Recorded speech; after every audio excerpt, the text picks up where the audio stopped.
भाई जी के प्रति अपना समर्थन व्यक्त करने के लिए यहाँ एकत्रित हुए हैं। भारत माता की, भारत माता की।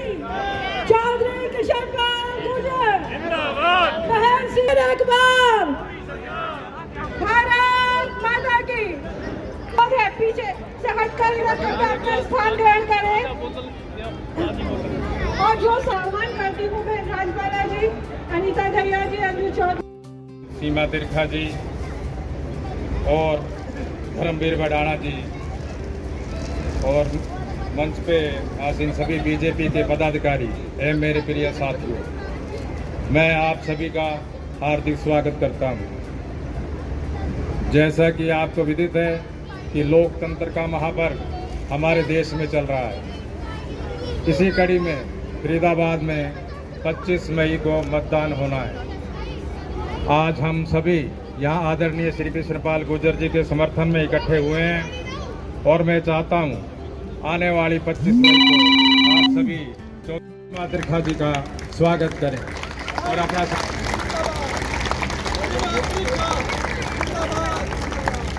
धन्यवाद।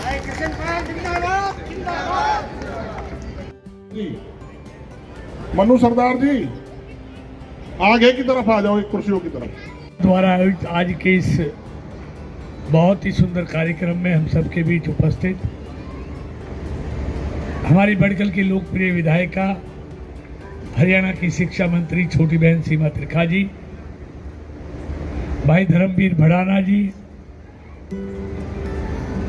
श्रीमती राजबाला सरदना जी महिला मोर्चा की अध्यक्ष, श्रीमती अनीता शर्मा जी, भाई बिल्लू भड़ाना जी, दीपक विरमानी जी, परवीन भागना जी, अमित आहूजा जी मंडल के अध्यक्ष, सत्येंद्र पांडे जी मंडल के अध्यक्ष, अंजू चौधरी जी, पंकज सिवाल जी, अनीता दहिया जी, हरभगवान भाटिया जी, कार्यक्रम में आए हुए सभी आदरणीय भाइयों बहनों, पत्रकार और छायाकार मित्र, बहुत देर से आप बैठे।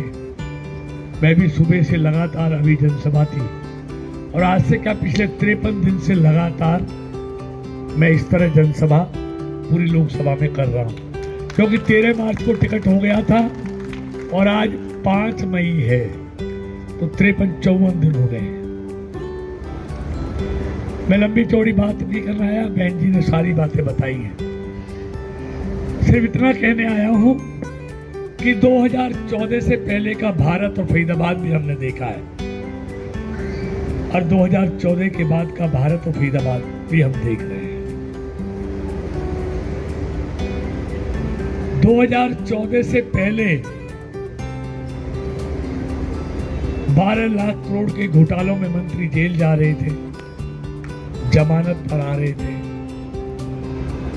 सारे निर्णय रुके पड़े थे क्योंकि नटराजन टैक्स के बगैर एनवायरमेंट फॉरेस्ट की क्लियरेंस की फाइलें नहीं निकलती थी, सालों साल फाइलें अटकी और लटकी रहती थी, प्रोजेक्ट डिले हो गए थे, बैंक एनपीए हो गए थे, निर्णायक सरकार थी, मिली जुली सरकार का कमजोर प्रधानमंत्री था, फैसले नहीं ले पाता था, देश की अर्थव्यवस्था 11वें नंबर पर थी और जब भी 11वें नंबर पर थी, जबकि देश की बागडोर एक बहुत बड़े अर्थशास्त्री डॉक्टर मनमोहन सिंह के हाथों में थी। लेकिन करते क्या, दायित्व कहीं था, ताकत कहीं और थी। लेकिन आज अंतर इतना है, जिस पर दायित्व है ताकत भी उसी के पास है, किसी और के पास नहीं है। क्योंकि कांग्रेस में तो एक परिवार में पैदा होने वाला या उनके रहमो करम पर पलने वाला व्यक्ति ही कभी कभी अध्यक्ष या प्रधानमंत्री के पद पर आता है, इसलिए अपनी ताकत कुछ नहीं होती, किसी के रहमो करम पर रहते हैं, इसलिए करना भी चाहे तो नहीं कर पाते। निराशा का वातावरण था देश में, लेकिन भारतीय जनता पार्टी ने मोदी जी को प्रधानमंत्री का उम्मीदवार घोषित किया लोगों को उम्मीद लगी अब कुछ बेहतर हो सकता है, तो उम्मीद पर लोगों ने 1984 के बाद 1984 में इस देश में पूर्ण बहुमत की सरकार कांग्रेस की थी। उसके बाद 30 साल बाद 2014 में इस देश के लोगों ने भारतीय जनता पार्टी को पूर्ण बहुमत की सरकार बनाने का मौका दिया। और उस सरकार ने 10 सालों में जो किया है वो हर व्यक्ति के मुंह बोलती कहानी है। जिसको ये चाय वाला कहते थे, उस चाय वाले ने 10 सालों में भारत की आर्थिक ताकत को 11वें नंबर से दुनिया में 5वें नंबर की आर्थिक ताकत बना दिया। ये ताकत किसकी है? ये स्टेबल सरकार, स्थिर सरकार, पूर्ण बहुमत की सरकार की ताकत है ये। और अगले 3 साल 2028 तक भारत दुनिया की तीसरी आर्थिक ताकत बनने जा रहा है। ये मैं नहीं कहता, ये मोदी की गारंटी है। और दुनिया के अर्थशास्त्रियों के जो आर्टिकल है, जो अर्थव्यवस्था का आकलन करने वाली संस्थाएं हैं, IMF है, उसके मार्गदर्शन। जब 370 हम बिल पास कर रहे थे तब भी विरोध किया, और राम मंदिर को रुकवाने के लिए भी सुप्रीम कोर्ट में खूब उनके वकीलों ने खड़े कर अड़ंगे हलाए, लेकिन फिर भी कोई बात नहीं, फैसला हो गया, राम मंदिर बन गया। ट्रस्ट ने उनको कहा कि रामलला की प्राण प्रतिष्ठा होगी, राम तो सबके, आप भी आइए।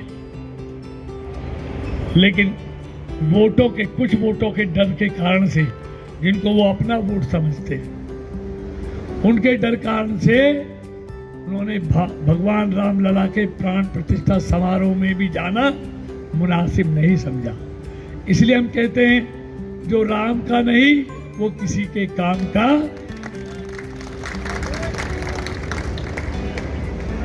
जब मैं सांस्कृतिक विरासत की बात करता हूं तो खाली अयोध्या नहीं, आप केदारनाथ देखो, बनारस को देखो, काशी के मंदिर को देखो, बद्रीनाथ देखो, सोमनाथ देखो, उज्जैन का महाकाल देखो, सबका जीर्णोद्धार किया है, सबको राष्ट्रीय राजमार्गों से जोड़ा है।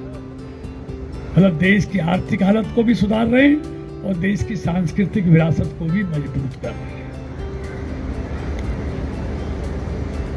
लेकिन एक बात और, जब भारत का नागरिक दुनिया के किसी देश में संकट में फंसता है, तो जैसे माँ बाप बच्चे की संकट में फंसे बच्चे की चिंता करता है, उसको बचाने के लिए पूरा खून पसीना बहाता है, ऐसे ही ये मोदी अपने 140 करोड़ परिवार के लिए, जब उस परिवार का कोई सदस्य दुनिया में संकट में फंसता है, तो उसको वहां से निकाल कर भारत लाने के लिए पूरी ताकत लगाता है नरेंद्र मोदी।